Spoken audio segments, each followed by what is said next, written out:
Welcome to LinkedUp, Breaking Boundaries in Education, a podcast that focuses on what is happening in education today, connecting everyone to the movers and shakers that are breaking boundaries in the education arena. Welcome to LinkedUp, Breaking Boundaries in Education. Jerry, I was talking to someone whose daughter is trying to plan for college, and she was saying she wanted to get into speech therapy. I said, you know what? My husband tried to get my daughter to go into that because there's so much you can do. Besides the therapy, you can be a dialect coach for for actors. You can work with students. My daughter had a vocal cord um, problem. You can work in the medical field. It is wide open. So really, so excited to hear from our guest today because it's fascinating to me. I love it. I love it. Love it. It really is fascinating. And I was so lucky to meet Rebecca through a women's conference that was virtual that ClassLink put on. And what she had to say, that word fascinating comes up again. Yes, it is fascinating. She's a voice coach and a communication expert, and she's an advocate for voice equity. I want to hear more about that. Yes. What does that mean, right? She also has had the opportunity to be on some pretty influential stages. I've been following her on LinkedIn, and it seems like she's getting more and more traction and really moving forward and spreading her message. So today we want to welcome Rebecca Murray to LinkedUp, Breaking Boundaries in Education. Welcome, Rebecca. We are so glad you are here. And I am glad to be here also, and thrilled that we are going to be discussing my favorite topic, the voice. The voice. Yes. So tell us this seems like a career path that's not well known. What sparked your interest in this, and how did you get started? Well, I could say that I popped out of the womb with this interest already embedded in my soul. At 18 months of age, I have a picture that I keep on my desk here. And my mother took a picture, and then, in those days you could write little notes on the back. Oh, right. And, so keep them as a memento. And this picture is me alone in the living room with a big smile on my face. I'm probably just out of diapers at this point. And on the back, she writes, "She sings, dances, plays the harmonica, then claps for herself." Oh my gosh. Played the harmonica. And I still have a harmonica back here. I bought it a few years ago during the pandemic because I just kept looking at that picture and I think, okay, I do sing now. I do dance. I tap dance. But the thing that I've lost is the harmonica. So I bought one for myself. Bring it back. Bring it back. Yes. So you've always had a passion for this. Always had a passion for this. And I think it was reinforced when I saw Mary Poppins for the first time, then Sound of Music, then entering my own, having my own opportunity on stage to sing in a musical. That is what solidified it for me, where I realized it's the power. It's not just being on the stage and sharing your voice, but really it's sharing the stage with others, making room for others on the stage in the spotlight. Because when people have that kind of appreciation for each other, feeling that energy from an audience, it's quite transformational. Would you not agree? Oh, I would agree. And one of my questions for you is that you're a voice coach. How do you come to be a voice coach? What is that path? Yes. Yeah. How did you get from 18 months to here? Well, I've always been a coach of something, I think, a confidence coach, a speaking coach, facilitation coach. But really, when it comes down to it, we focus a lot when we talk about voice. We talk about the words that we use, but we don't talk as much about how we sound when we are using the words that we choose. And what I've found in all of my own research in polling audiences is that anywhere from 50 to 80% of any audience does not like the sound of their own voice. I'm in that. Are you? And I'm a podcaster. Go Tell me figure. more. Yeah, can I swap podcasting places and Yeah, ask you a question now? roles. I don't know. I don't know, but it's literally, I don't hate this word, cringy. I don't like that word, but I don't know. I don't like it. I think maybe I'm a little more used to it than I used to be. I think because, in reviewing podcasts and webinars I do, I guess I'm a little more comfortable. But it certainly was a transition to get accustomed to. I don't know what it is, but and maybe it's because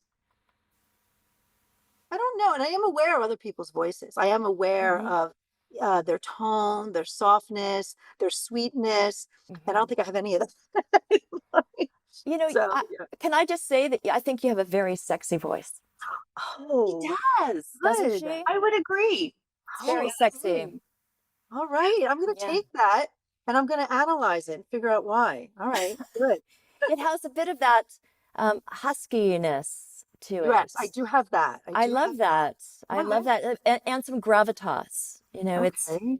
It's quite a lovely voice. And so this is the thing: is for people who say, there's something about my voice. I'm not even sure what it is, but there's something about my voice. My mission, especially with women, is, hey, you may never get to a point where you're in love with your voice, but to at least befriend your voice. Because in talking to women who have a great dislike for their own voice, I think, how has this held you back in your life? Wow. Yeah, it could, certainly. In every way imaginable. In every way imaginable. You're not the first to speak up. You're not the one to say, yes, I will take the opportunity to stand in front of the audience and learn how to further my speaking skills, my facilitation skills, my leadership skills. You're the one who sits in the back and the last one to raise your hand to say yes to an opportunity like that. And it is opportunities like that that make all the difference in our lives in terms of our forward motion and our impact and influence in the world. Your voice is your influence, period. So true. I got a little snippet here with Jamie of how you coach people. Yes, right, exactly. Because you were asking those coaching questions. Yeah. Doesn't she like? And that was very interesting. I want to say, being a Midwesterner, and I work with so many people from the East Coast, I feel like I talk like Andy Griffith, so slow compared to their speed. My Jersey. Yes, and I always feel like I need to speed it up. Yes, yeah. Don't do that. Yeah, don't do that. Exactly. That's what makes every voice so unique and beautiful, is when we settle in to our own voice and befriend it, to befriend our own voice. Yeah.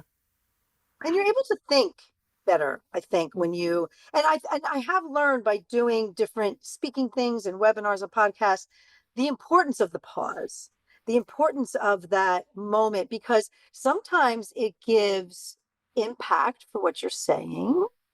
Sometimes it allows you to think, but also your audience to think. And I'm trying to practice this as I'm doing it now. So, because that's actually, someone asked me, you've been doing a lot of these. What do you do to kind of, because I don't have a voice coach. I would love that. And maybe we'll talk. But I do watch newscasters and talk show hosts. I watch a lot to get, I think it's the rhythm that's so important to me, and being able to do that. So I think, there's things to study out there and see who has the impact. I think, so for you, when you are able to coach people, knowing that their voice sometimes would hold them back. Mhm. What are some other things that you do to get them to that next level? Yes. Love that question, Jamie. Yeah, well, it is more about I mean, going back to voice equity. Are you willing Yeah. to speak up when you have an opportunity, and are Okay. you willing to stop talking as well, right?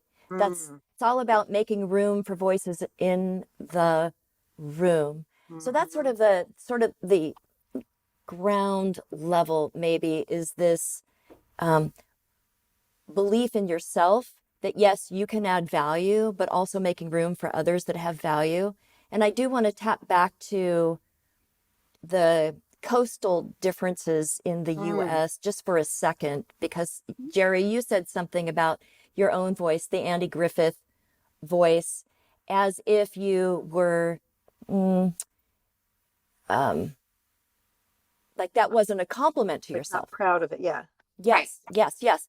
However, I will say to your point, Jamie, that the pace at Jerry at which you speak and the breadth that you give between your words, as you know, pause to Mhm. allow somebody else to jump in to converse with you. It's very often people who speak at a high speed and have very short pauses. Like, I don't even know, I feel like I have to interrupt to get a word in edgewise, right? But that's a cultural, coastal Mhm. difference. And so we need to sort of appreciate these differences in each other and understand that when I'm talking to somebody from New York, that if I do want to say something, I will interrupt. I will jump in Mhm. because that's how conversation happens there. So It's that's a coastal thing. Okay. I kind of thought it was cultural, like an Italian and thing it is also. cultural also. Yes, Okay. absolutely. Okay. Yeah. Yeah. Because I do find myself sometimes when people are talking and I have something on my mind, I'm hearing them and I want to hear them, but two things are happening. One, I grew up, at the table, not being able to say much, and you got to find your way in, edge your way, Yes. right? And so Yes. sometimes I want to talk and get it all out before someone else edges their way in. So I get Hmm. that. I feel that often. But then I also feel like I'm going to forget. I guess my old age is hitting on me too. I'm going to forget. So if I can't jot it down, and that's what we do when we're in, the podcast, I put my little points down so I can ask the question. But yes, I'm afraid those are the two reasons why sometimes I will blah, blah, blah, blah, blah, kind of ramble it. Yeah, right. How you grew up in a family, how big it Yeah. was, the influence that your family has around the dinner table even can train us to be really good interrupters, or maybe Mhm, interrupt too much and somebody mhm. it upsets people. It Yeah. causes tension. Or Right. And Rebecca, the space in between your words is so true because I'll find myself thinking to myself, do they not take a breath? yes, I can't get a word in here. yes, yes, yes, yes, So, from my culture and upbringing, it is very inconsiderate to interrupt. exactly. I always wait for my turn, and then by the time it's my turn, the subject has changed. Exactly. Yes, you've Yes. lost your Right. turn. Yes. Well, Yes. Right. one of the things that I love talking about and facilitating experience with is to interrupt with finesse. How do we interrupt with Mm, finesse? And I give mhm. Yeah. different tactics for that. And whoever practices interrupting, but unless Right. we practice it, we will never know the art of kindly and assertively interrupting another human being for the conversation's benefit, for the Yes. Right. conversations Yeah. Yeah. and the Yeah. relationship's benefit, Right. right? So Right. that's sort of another topic, but it's related to voice equity. It is. Absolutely. But going back to the voice, so here's three things. I Okay. think of it like the vocal tract that we have. We have Mhm. three parts to it. We have respiration, which is our lungs, our diaphragm, phonation, everything that happens here, the vocal cords, the larynx, and then we have articulation. So I think of it as power, the power the breath that we have when we start a sentence is all that we have to carry us through to the end of the sentence. So power, then here is where we give meaning, where we can add pitch, inflection. We add meaning to our words without even saying a word. Actually, we can, just from the tone that we're humming, we can give meaning, right? And then here's how we shape our words so that people can understand. So PMS, and I know PMS, but it's easy to remember. Yeah. And when you think about these three things, we're managing energy all the way through. For example, even in a very small word, the difference between to and ta. So I went to the kitchen. I went to the kitchen. Went to the kitchen. So we decide how we want to sound, and especially if we're on a stage or in front of an audience. Is ta, maybe that's a Right. dialect thing. That ta is perfectly fine. For me, when I hear my voice recorded and I say ta or fur instead of to and for, I cringe at myself. It takes more energy to say for versus fur. It takes more energy to say to versus ta, but we get to decide and with intention and adding energy to our words to shape them so that they are, number one, understood clearly, and number two, put ourselves in the best light as a communicator. Yes. That's funny because my mother was always very big on enunciation. And she's from Kentucky, married my father from Italian from New Jersey. So she's been here for years and years, still has her accent. But enunciation is extremely important to her. She's always correcting the way we say things to make sure that we are saying, and because she hates the coffee and the, that sort of thing. That just offends her to no end. Um, but yeah, so yes, that enunciation is so important. Like And there's no W in coffee. right, She right, says. of course, right, exactly. And I don't think I speak like that, but apparently I do because people pinpoint my accent as Jersey all the time. So I guess I do a bit. I love But your accent. thank you, thank you. In fact, I love all accents. Don't you? Don't I you bet you do. Because it must be you. My gosh, I bet you are able to break every accent down and be able to pick up where they are. I mean, that's your research. Yes. Or the different places that somebody's lived throughout their lives, where you pick up these different things, right? And you become a melting pot of accents. It's really fun to try to identify, to guess. What Yeah. a long while ago, actually not that long ago, I was a dog trainer for 12 years. And so I would pride myself. That makes sense, I think. Does it? Does it It make seems sense? like it's way out there, but no, it makes sense. It's the communication. It is. It's about communication. Yes. Yeah. I used to pride myself that any mixed breed, no matter, like, you don't need a DNA test, just invite me to your home and I will tell you. I will tell you what are all the breeds that your dog is made up of. But I find myself doing that with accents now too. Yeah, I bet you do. I mean, not that, like, I know what breed you are. Right. Uh-oh. It's your occupational hazard, but also our hazard too.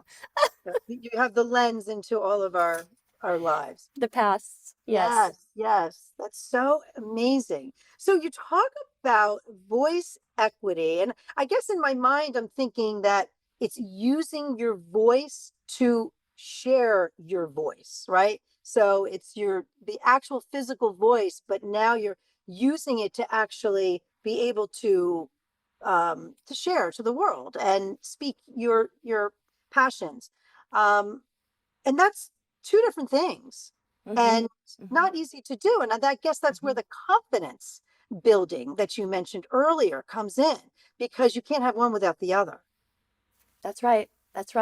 And part of voice equity, again, learning to be brief, to make room for others so that you're not the dominant voice in the room, to always be seeking out and making room for and inviting in other voices. Who are those voices who might just like, you know what, everybody seems like they're talking and I do have something to say, but I don't want to interrupt because that's uncomfortable for most people. For most of us, it is because that's what we've been taught. And it, if you don't learn to interrupt well, then you'll just keep silent. And especially if you don't like your voice, that's another reason to keep silent, right? So there's all these, as leaders, when we embrace voice equity, we are the ones that are making room and inviting in and making it safe enough for somebody to try out their voice in the room. But we also want to teach people and model brevity and conciseness. Sure. Yeah. Like speaking in bursts. It's funny because I was recently in a meeting and I asked a question purposely of someone because I know that, well, talking is thinking, right? So I wanted to give her that space to be able to say the things out loud so that she can think through them. And someone else instead automatically answered. And I said, no, actually, I would like, I'm letting her kind of speak so she can think through this metacognition. And the other person, sorry. And so we just sat there and let her, and it was really, because I know the way that person thinks and does and excels. So I wanted to, not just talk about things and jot them down and then leave, but it needs to be kind of gone through. And so I think that's part of what you're talking about, that voice equity is giving people that time and space to speak and think, and sometimes at the same time. I really like that. And especially if we feel like we are sussing things out as they are coming out of our mouths, to prime our audience for that, whether our audience is one or many, where we say, if you'll give me a moment, I'm thinking out loud at this point. Yes. Right. And so I need a minute, I need 2 minutes, just think out loud at this point. And then that's sort of like, okay, well, we can relax because we're not expecting you to get to the point right away. Yeah, right, exactly. And it helps other people too sometimes to have that space to think. And, you can reiterate and that gets you thinking and moving forward in that conversation in that moment. But at the same time, reviewing. So, but giving that space is important sometimes. Are there tips that you have for women to make sure that they are using voice equity and can interrupt eloquently? Yes. Tips for that? Yes, I do. Well, there's a couple things for women specifically to keep in mind. One that happens right here mostly, which is pitch related. As women, typically we do have a higher pitch. And when we are nervous, we don't breathe well, and all of this is tight. And so our pitch, it can raise up to a level that is uncomfortable for people to listen to. And it signals our nervousness, which is the opposite of what we want to do when we're opening a meeting, for example. The other thing related to pitch that women very often do, I hear it all the time, especially at the start of a meeting or when a woman introduces herself, and all those things are playing in. She's not breathing well. She's a little bit nervous, and her pitch is already higher to begin with, is what's called upspeak, where there's that upward inflection on the last syllable. Hi, everyone. Great to have you in the meeting today. I'm Rebecca Murray. I'll be your facilitator. Today we have an agenda. Let me go through that. Up and up and up and up and up. And instantly everyone in the audience is like, oh, that poor thing. She must be really nervous right now. So one tactic that Margaret Thatcher used. In fact, Margaret Thatcher, do you know the story of Margaret Thatcher? I was hoping you'd tell this story. I love this story. Oh, great. Please. No.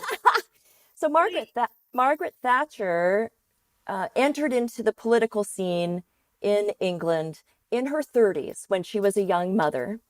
And then she was in her late 40s.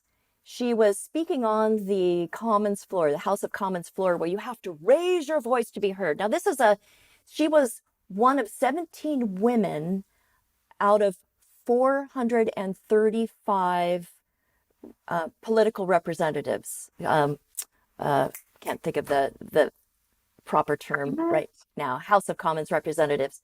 So here she is, a female, an older female at that, with, a seasoned politician, but she has to raise her voice. You've seen the House of Commons chambers in World War II movies. It's this huge cavernous venue built by men for men and their booming voices. So here she is speaking. She's the Secretary of Education and Science, and she's trying to get her points across, and it's not going well for her. She had we'll call him an image consultant who introduced her to Laurence Olivier, who then introduced her to her first vocal coach, who helped her lower her pitch and add more gravitas and pacing to the way that she spoke. And it was shortly after this that she ran for prime minister and won. Definitely would not have won without vocal coaching. Her vocal coaching went on for years. She was elected again and again, the first female prime minister and the longest reigning prime minister of the 20th century. And so she learned to breathe. A lot of her exercises were humming exercises, which are lovely to warm up the vocal cords, and to remind herself to lower her pitch. And here's the really cool thing, is that when you think about and attempt to lower your pitch, you will automatically slow your pace. Sure. Automatically. Two things in one. Two things in one. Exactly. So before those high stakes moments where your nerves are running high, your mouth is dry and your throat is tight, and you're like, okay, I'm not going to do a power pose in front of the whole audience. Well, maybe I will as I walk up to the stage, but probably not. This little exercise that takes 30 seconds can do the trick. And so your nervousness, it doesn't become a tell in your voice in a second, right? So here's what you do. You stop for a moment, take a deep breath, and as you exhale, you softly hum from high to low like this.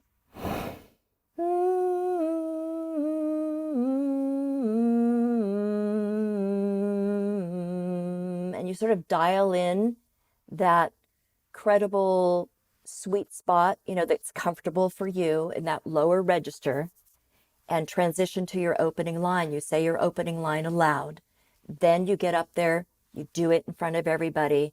And once everyone hears that confident sounding opening line, you'll relax, you'll see other people relax, and it'll just set your path for the rest of what you need to say. I love it. I love it. And so it's a calming technique, but at the same time, you're preparing your voice for making an impact and not feeling nervous and being confident. Yes. I love it. Yes. I love it. That's right. And it sounds so simple. It's so simple. It's so simple. And the thing about upspeak is I'm not saying that upspeak with that upward inflection at the end is a bad thing. There's definitely a place for upspeak that works wonderfully as a leader when you're not trying to come across as dictatorial in a situation, where you're trying to, again, get to that voice equity, like, hey, I have an opinion. I don't necessarily have all the answers, but I'm wondering what you think. That's what can come across when you use that upward inflection. Or when you're interrupting somebody with finesse, you want to use their name first. Jerry, I wish I had more time to spend with you because I love what you've said, but I promised myself that I would meet 3 people at this networking event. So I wonder if we could exchange information, and I'll get back to you on LinkedIn. So Jerry, a little upward inflection, not, hey, Jerry. I mean, that's fine too. It depends on your relationship. but it definitely is a tool in your toolbox to be pulled out and can be quite helpful. Interesting. So interesting. I love it. I do notice, and some people will answer a question as a question. Yes. And it sort of reminds me of what you were talking about Yes. before, because it shows sort of a lack of confidence, Mm-hmm. or Mm-hmm. I'm trying to think, even like, I'll have pepperoni? No, why are you asking that? You want pepperoni? Tell them. Yes. Exactly. Like, can you imagine when you're introducing yourself, you Yeah. say, "Hi, my name's Rebecca Murray," and then the other person's Yes. thinking, like, "Do you not know your own name? Are you asking me?" Yeah. Yes. Yes, In an exactly. interview is also another place Yeah. not to use upspeak.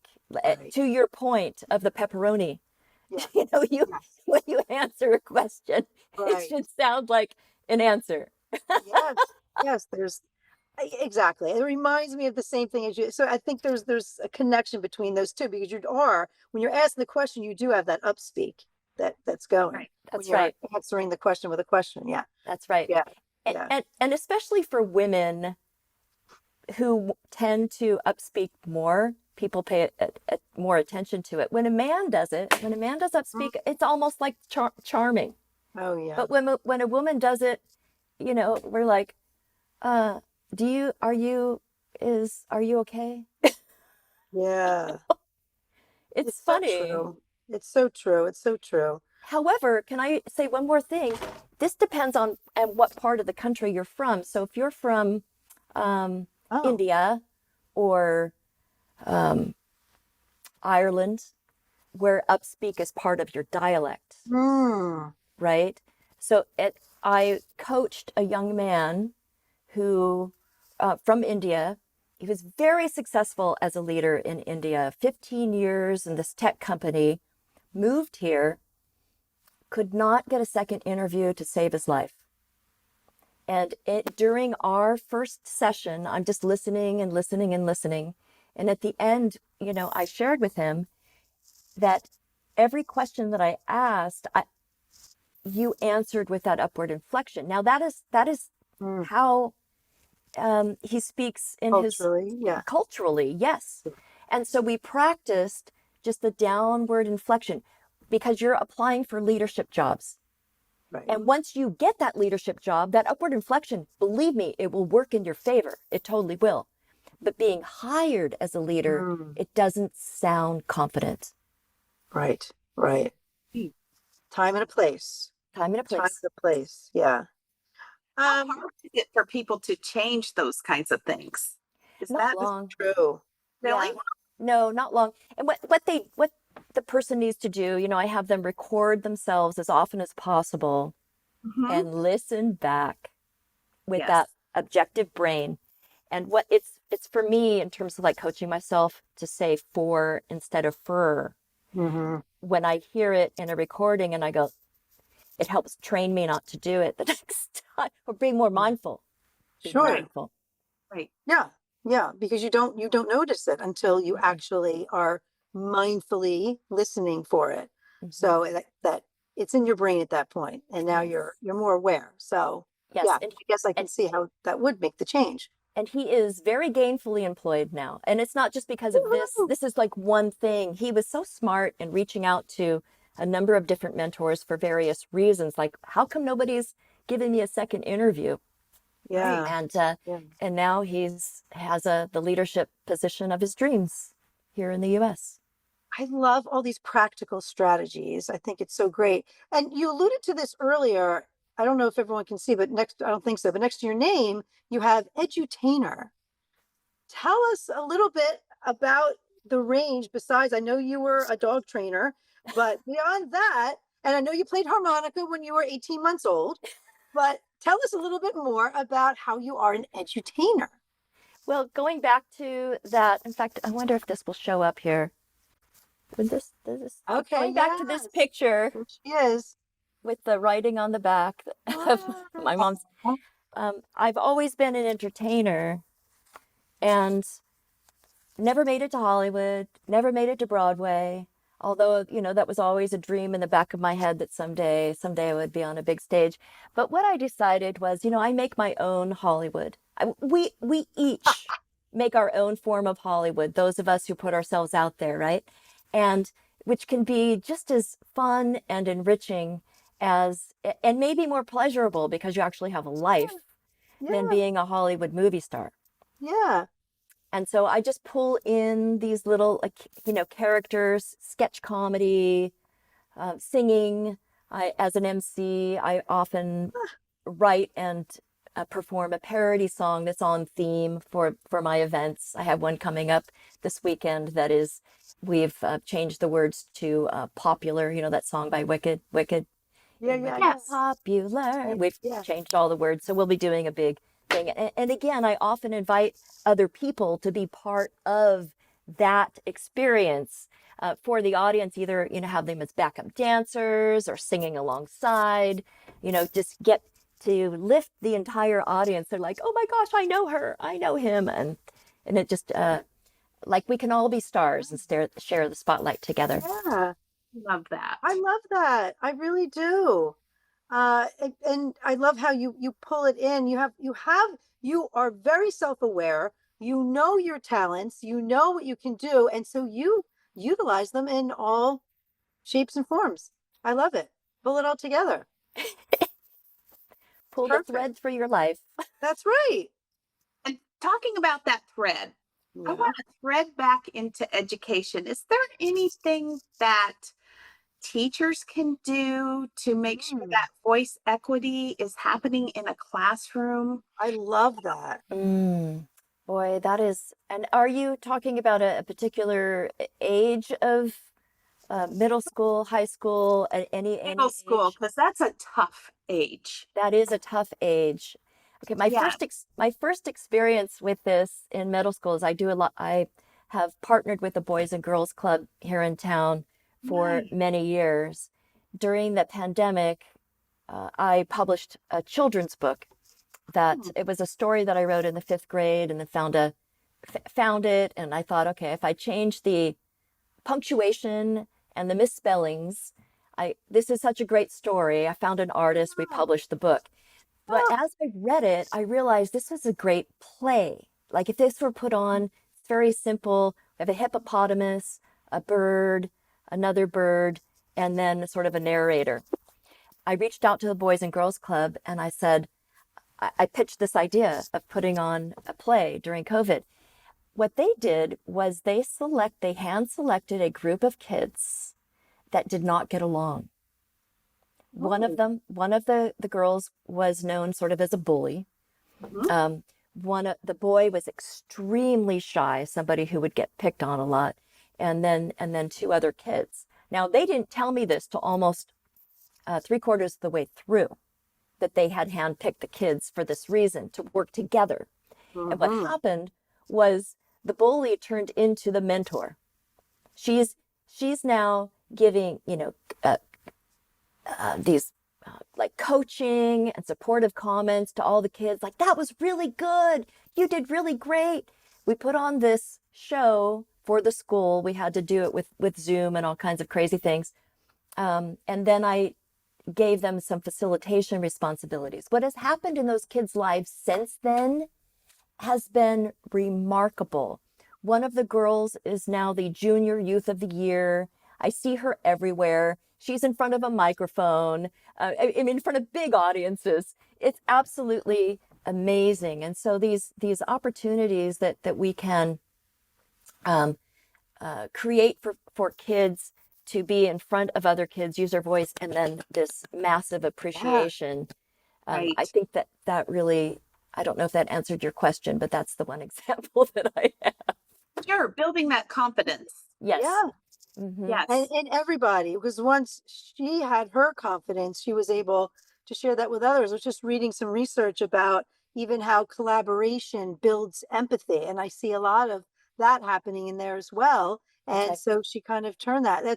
I love that. I love that. Giving that space for students to be able to have those opportunities Yes. in the classroom. Mhm. And it doesn't have to be as grand as a show. Right. It can be, simple techniques in the classroom, activities in the classroom to make sure that every voice is heard, and elevating, redirecting sometimes some poor behavior and bullying to, oh, well, there's a leadership quality in there, so it's redirected in that way. That's right. And those opportunities, so you're giving voice to different types of people in that way. I love it. Yes, yes. Well, and then that same young woman wrote her own play. It inspired her to write her Oh own my play gosh. that we worked on performing. Her sister was involved, all these kids, and then we just did sort of I don't know, free form acting is what came out of that as well. So I would just come in the afternoon and we would just make up scenarios, like basically like improv, kid prov, if you want to call it that. But even the boys would get into it. I mean, it's, it was mostly girls in the beginning on the kid prov, but these boys would come in from the field after playing kickball and they're like, I want in on the bus. Yeah. We're driving a bus and dropping kids off for school, and somebody's eating in the back, and the kids are pretending like they're the bus driver or the parent. Hey, quiet down back there. Yes. Great. That's great. I love it. I love it. So fun. This has been so interesting, right, Jamie? Fascinating. Fascinating. That was the word. That was the word. I know. I love it. So many avenues. So many avenues for voice equity. And Rebecca, where can people find out more about you and more about voice equity?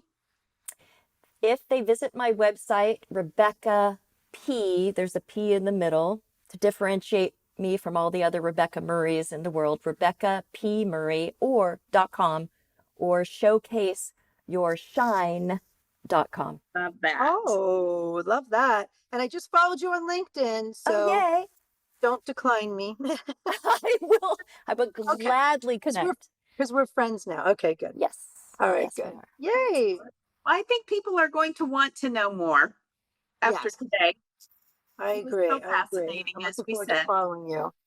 Yes. What would you think of this? I received so much feedback on the learning how to interrupt with finesse. It's part of my brevity workshop that I do, but I've been thinking it might be fun to facilitate a workshop 100% on interruption. How we respond when we are interrupted and how to think about that. And also how to interrupt with finesse, as well as to understand the different types of interruptions. For example, we can interrupt to build a conversation, like I affirm and build, or I can interrupt to derail and, take it in another direction. There's all sorts of reasons for it, positive, negative, and helpful.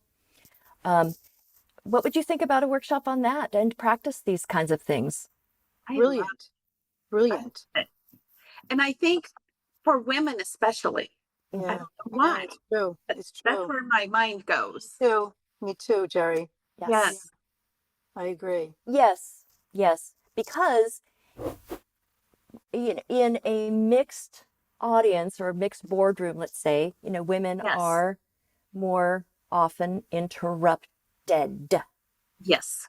Yeah. But also studies show women in tech. There was one brilliant study that women who interrupt more tend to rise to or are in positions of leadership. So learning how to interrupt well will serve you well. Appropriately, yeah. Yes. I think that's great for women that are wanting to rise in leadership. I think that is a skill that we all need. Yes. All right. Let's work on that one, Jerry. Yes. How else do we achieve voice equity if sometimes we have to be the ones that promote it ourselves? Yes, it's true. It's true. It's true. Amazing. All right, good.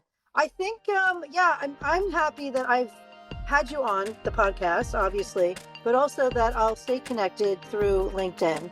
And I love that you were able to share with us, and we'll put it in our show notes also so others can connect with you as well. So many different avenues and needs for all of your expertise. Thank you so much. I've so enjoyed talking. I mean, this conversation has just been lovely. Thank you for listening. And if you would like to stay linked up, be sure to follow us on Apple and Spotify, and subscribe to us on YouTube.